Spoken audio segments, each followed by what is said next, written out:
کیا کیا باتیں کریں گے مرشد سے ملنے کے بعد؟ کیا کیا باتیں کریں گے؟ یار پہلے تو اس کو دیکھیں گے، اس کے ہاتھ کو چھوئیں گے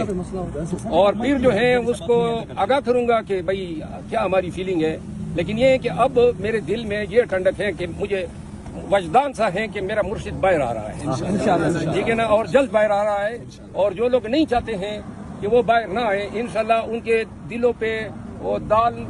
کیا کہتے ہیں، وہ دال پیستے ہوئے انشاءاللہ وہ باہر آئے گا. ہاں، مونگ دال کے تو وہ کر کے نا خان صاحب باہر آئیں گے، ہم الیکشن بھی لڑیں گے اور پی ٹی آئی جو ہے وہ کمران بن کے اس پاکستان پہ حکومت کریں گے. محترم چیف جسٹس صاحب اسلام آباد ہائی کورٹ کی عدالت میں 9 مقدمات تھے، جس میں شیخ سہیل صاحب ایڈیشنل سیشن جج اسلام آباد نے اسلام آباد کی سیشن ڈویژن میں 7 پری اریسٹ بیل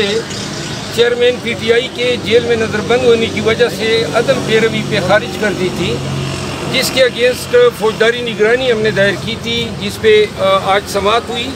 اور فاضل چیف جسٹس صاحب نے یہ ہولڈ کیا کہ چونکہ اس میں چند کیسز جو ہیں وہ ٹیررزم سے ریلیٹڈ ہیں جو ڈویژن بینچ کے سامنے لگے ہیں، تو لہذا جو فیصلہ ڈویژن بینچ کا ہوگا وہی سنگل بینچ میں فالو ہوگا. آج ہی چیف جسٹس صاحب کے سامنے میں نے سائفر کیس میں جو لا منسٹری کی نوٹیفیکیشن ہے، جس میں انہوں نے مقدمے کی سماعت اسلام آباد سے اٹک جیل منتقل کرنے کا حکم کیا ہے، اور جس کو میں نے چیلنج کیا تھا، اس پہ دلائل جزوی طور پہ ہوئے. عدالت کے سامنے میرا استدلال تھا کہ ایسا کوئی قانون نہیں ہے جس کے تحت وزارت قانون یا کوئی این او سی دے سکتی ہے یا وینیو کے چینج کر کے دوسرے صوبے میں ٹرائل کے احکامات صادر کر سکتی ہے. میں نے بار بار کہا کہ جو پراسیکیوٹر صاحبان 3 پراسیکیوٹر ایف آئی اے نے انگیج کیے ہیں، بڑے نامی گرامی وکیل ہیں، میں نے کہا کوئی ایک قانون کا حوالہ دے دیں، اگر نہیں ہے تو پھر جو ہے اس پہ عدالت عدالت جو ہے اس میں حکم امتناعی جو ہے صادر کر دے. تاہم عدالت نے یوں حکم کیا ہے کہ جو ابو الاسناد صاحب کی عدالت میں ضمانت جو پینڈنگ ہے اور جس کا انہوں نے اس ریٹ کا حوالہ دیتے ہوئے کوئی تنازع بنانے کی کوشش کی تھی، فاضل چیف صاحب نے آج حکم کیا ہے کہ اس ریٹ کے حوالے سے کوئی عدالت پریجوڈس نہیں ہوگی اور بیل پٹیشن کا جو ہے انڈیپینڈنٹ فیصلہ کرے گی. 12 تاریخ کے لیے وکیل سرکار اور استغاثے کے پراسیکیوٹر کی طرف سے استدعا پہ کارروائی ملتوی ہو گئی ہے. آج ہی اڈیالہ جیل سے اٹک جیل میں کوشاخانہ کیس میں رکھے جانے کے خلاف میں نے ریٹ دائر کی تھی، اس پہ بھی سماعت ہوئی. اس پہ جزوی سماعت پہلے ہو چکی تھی اور آج عدالت نے مکمل بات سماعت کی. اس ریٹ کی پینڈنسی کے دوران چیئرمین پی ٹی آئی کی جو سزا تھی وہ معطل ہو گئی، تو لہذا اس کا جیل میں سٹیٹس جو تھا وہ کنوکٹ یا قیدی کے بجائے انڈر ٹرائل پرزنر کا ہو گیا ہے، اور اسی لیے جیل کے جو رولز ہیں وہ اس پہ اب انڈر ٹرائل پرزنر کے رول کا اطلاق ہوتا ہے. رول 225 میں 2018 میں ترمیم کی گئی، جس کی روح سے 3 کلاسز بنائی گئی. اس میں ایک پولیٹیکل کلاس ہے، چیئرمین پی ٹی آئی پولیٹیکل کلاس میں فال کرتے ہیں. پرسوں بارش ہوئی، تیز ہوا چلی، چیئرمین پی ٹی آئی جس سیل میں تھے اس کا چھت ٹین کا بنا ہوا تھا، وہ ٹین گر گئی اور سارا رات بھر پانی اس کے سیل میں گرتا رہا. جو میٹرس تھی وہ پوری پانی میں ڈوب گئی تھی اور چیئرمین پی ٹی آئی رات کو نیند نہیں کر سکے. آج عدالت کو میں نے یہ بتایا کہ اڈیالہ جیسی جیل جو پاکستان میں 4تھے نمبر پہ ایک ایڈمنسٹریٹیولی اور انمیٹ کے حوالے سے سب سے بڑی جیل ہے، سب سے سیکیورڈ جیل ہے، جس میں اے بی اور پولیٹیکل کلاس کی فیسیلیٹیز ہیں، جس میں اپنا اسپتال ہے، جس میں ڈاکٹرز ہیں. چونکہ یہ فیسیلیٹیز چیئرمین پی ٹی آئی کو ڈینائی کرنی ہے، تو اس وجہ سے سیکیورٹی کا بہانہ بنا کے اٹک جیل جو ہیں وہاں پہ ان کو رکھا گیا ہے. اس پہ ویلاگ کیا تھا سمیع ابراہیم نے کہ جی بہت سارے نامعلوم اس جیل میں ٹھہرے ہوئے ہیں، تو لہذا خان کی زندگی کو جو ہے شدید خطرات لاحق ہیں، اور اس وجہ سے چیئرمین پی ٹی آئی کو جو ہے فوراً سے پیشتر اڈیالہ جیل منتقل کرنے کا حکم صادر کیا جائے۔ عدالت نے دونوں طرفین کی بات سننے کے بعد مقدمے میں حکم ریزرو کر لیا ہے۔ امید ہے 1-2 ایام میں یہ فیصلہ آ جائے گا۔ آج ہی آنریبل جسٹس بابر ستار صاحب کی عدالت میں شاندانہ گلزار اور شہریار افریدی کی طرف سے جو کیسز 3 MP کے میں نے چیلنج کیے تھے اس پہ سماعت ہوئی۔ بابر اعوان صاحب بھی موجود تھے۔ آج کی سماعت کا خلاصہ یہ ہے کہ آج یہ انکشاف ہوا کہ اسلام آباد کی حکومت یعنی جو گورنمنٹ ہے اسلام آباد کی جو چیف کمشنر کے نام سے عموماً جانی جاتی ہے، یہ 1980 میں اس وقت کے مارشل ایڈمنسٹریٹر جو ڈکٹیٹر تھے ضیاء الحق صاحب، انہوں نے ایک حکم نامہ صادر کیا تھا اور ایک چیف کمشنر کو کچھ اختیارات دیے تھے، لیکن بعد میں آئین میں تبدیلیاں ہوتی گئی اور اب جو ہے اسلام آباد کے تمام ایگزیکٹو، انتظامی اور لیجسلیٹو معاملات وفاقی حکومت کے پاس ہیں۔ تو لہذا آج یہ انکشاف ہوا کہ جو AMPO کے تحت جو احکامات ڈپٹی کمشنر صادر کر رہا ہے وہ قانون 1965 میں بنا تھا جب اسلام آباد بنا ہی نہیں تھا، نہ اسلام آباد کا کوئی انتظامی ڈھانچہ تھا، نہ کوئی اسلام آباد کا ڈپٹی کمشنر تھا، نہ کوئی ضلع تھا۔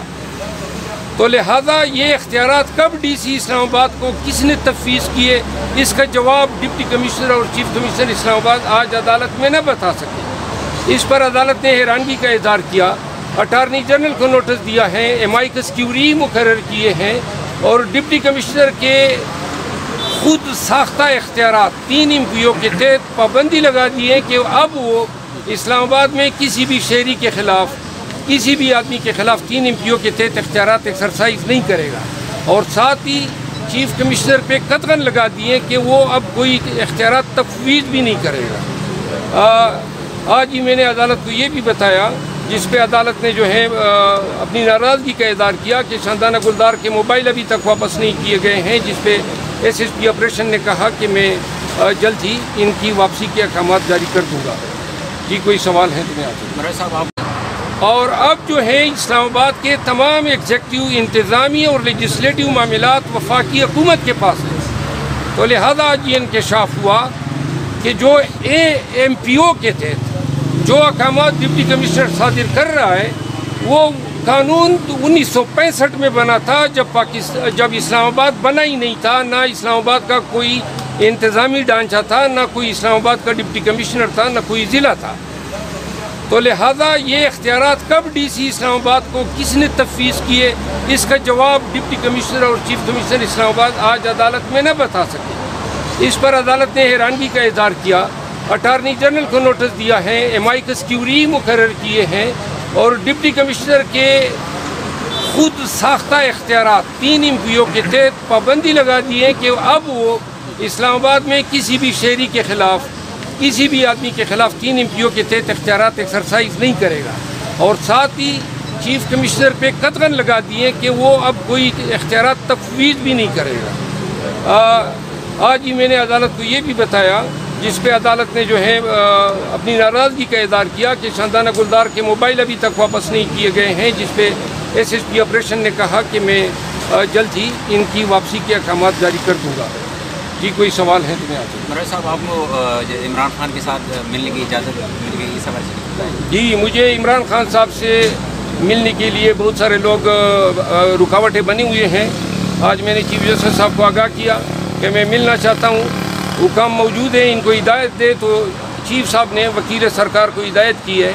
کہ میری ملاقات کل کے لیے فیسیلیٹیٹ کرا دیں۔ میں ان سے رابطہ کروں گا، اس کے بعد جو ہے کل میرا ارادہ ہے چیئرمین PTI سے ملاقات کرنا۔ سائفر کیس کے اہم سماعت ہے، کیا آپ کو لگتا ہے کہ کل ضمانت ہو جائے گی خان صاحب کی سائفر؟ اور اس میں سر آپ نے دائرہ اختیار کو چیلنج بھی کیا ہوا ہے، کیا وہ درخواست آپ واپس لے رہے ہیں؟ اگر آپ واپس نہیں لیتے تو کیا اسپیشل عدالت میں کارروائی آگے بڑھتی ہوئی نظر آ رہی ہے آپ کو؟ جی میں نے آپ کو بتا دیا کہ آج یہی نقطہ میں نے عدالت کو گوشتگزار کیا، ہائی کورٹ کو، کہ جو یہ ریٹ ہے، ریٹ کی پینڈنسی کے ساتھ ٹرائل کورٹ کا کوئی سروکار نہیں ہونا چاہیے۔ عدالت نے اسے اتفاق کرتے ہوئے اس کو منع کر دیا ہے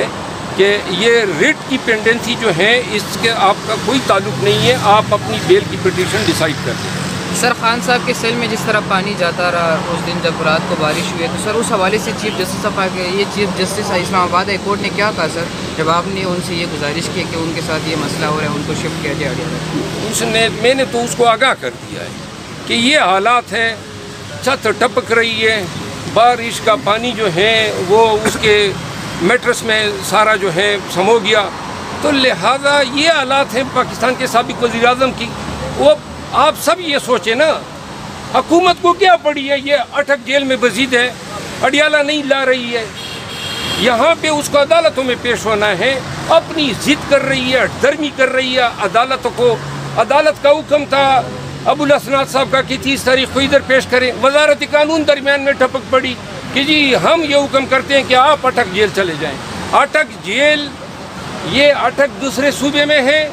اسلام آباد ایک جداگانہ حیثیت ہے آرٹیکل 1 کے تحت، تو لہذا اسلام آباد کے مقدمات ملزمان کو پنجاب کی حکومت یا ان کے سرکاری افسران اپنے حکم ناموں سے اسلام آباد سے نہیں لے جا سکتے ہیں۔ یہ معاملہ جو ہے انشاءاللہ جلدی، یہ جو آج آرڈر ریزرو ہوا ہے اس سے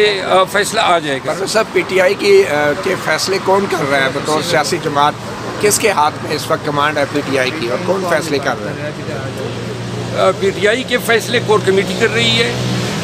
اور جو نارمل فیصلے ہیں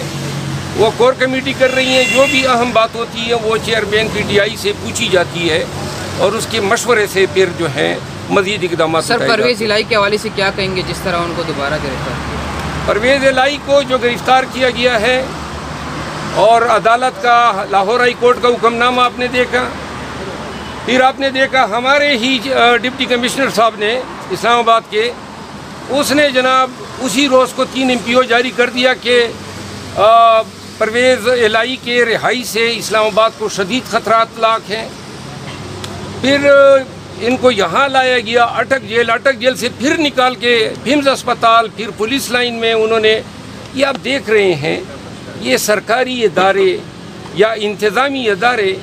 سیاستدانوں کے ساتھ کبھی اس طرح ہوا ہے؟ عدالتوں کی احکامات کی پامالی جس تواتر سے جاری ہے، یہ جو بار کونسل نے کنونشن رکھی ہے، پشاور میں جو کنونشن ہے، یہ عدالتوں کے احکامات کی بار بار بے توقیری جو ہے اب وکلاء کو متحد کرنے میں مدد دے رہی ہے، اور انشاءاللہ جب وکلاء عدالتی احکامات کے تحفظ میں اور عدالتی وقار کے حق میں نکلیں گے تو مجھے یقین ہے کہ وہ وکلاء تحریک کی شکل اختیار کر جائے گی۔ اچھا، محمد شرف صاحب یہ بتائیں کہ 3 MPO جو اختیارات معطل ہوئے اس کے تحت کتنے لوگ اسلام آباد میں جو ہے ابھی تک 3 MPO کے تحت جیل میں ہیں یا کسٹڈی میں ہیں، اور کتنے لوگوں کو فائدہ ہوگا، اور اس کا کیا اثر پڑے گا پہلے سے گرفتار شدہ لوگوں پر؟ یہ تو آج کے بعد جو احکامات ہیں وہ صادر نہیں کرے گا، پہلے سے جو جاری کردہ احکامات ہیں وہ تو آلریڈی زیر سماعت ہے عدالتوں میں، اور ان کو اس آرڈر کا کافی اثر پڑے گا اگر یہ حکم نامہ دیگر عدالتوں میں لے جایا جائے کہ جی اس کے پاس تو اختیارات ہی نہیں ہے، تو لازماً جو ہیں وہ ان لوگوں کو فائدہ دے گا۔ اسلام آباد میں ڈپٹی کمشنر آج اپنے عدالتی یا انتظامی اختیار سے بے توقیر ہو گیا ہے، اور یہ جو بھی لوگ اس طرح اپنے اختیارات کا ناجائز استعمال کریں گے، انہوں نے اتنا غلط استعمال کیا کہ آج عدالت کو اپنے تئیں ہم نے استدعا بھی نہیں کی، عدالت نے جو ہے ڈپٹی کمشنر کو کہا کہ آپ آئندہ کسی شخص کے خلاف 3 MPO کا کوئی آرڈر جاری نہیں کریں۔ اس آرڈر کے خلاف اپیل ہو سکتی ہے؟ یہ انٹرم آرڈر ہے، کوئی اپیل نہیں ہو سکتی ہے۔ آپ کی NC بھی مجھے سمجھ آ رہی ہے۔